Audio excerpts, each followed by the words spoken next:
Hi guys! Welcome to my YouTube channel po. Ayan guys, malapit na pong matapos ang Enero. Ilang araw na lang po matatapos na po ang Enero. Kaya po sa ating mga SSS members, particularly OFW po, malapit na po ang deadline po ninyo. Sa ating mga SSS pensioners po na hindi pa po nakapag-comply, kinakailangan nyo na pong mag-comply for the month of January. Patapos na po ang Enero. Sa ating mga first batch pensioner po ng February 2025, malapit nyo na rin pong makuha ang inyong monthly pension for the month of February. And guys, unahin po natin ang ating mga SSS pensioners po. Kinakailangan nyo pong mag-comply dahil malapit na pong matapos ang January.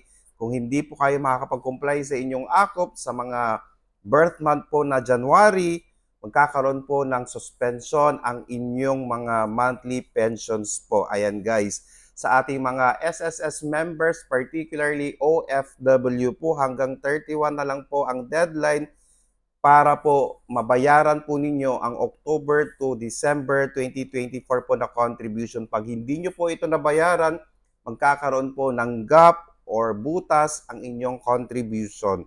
Sa ating mga SSS pensioners first batch, ayan po, abang-abang na po tayo by January 31, makukuha po ninyo ang inyong monthly pension para sa ating February monthly pension po. Ayan guys, so sa ating mga SSS pensioners and members po, please do not forget to subscribe, like, and share para po lagi po kayong updated sa ating mga videos. Maraming salamat po and stay safe. Bye-bye!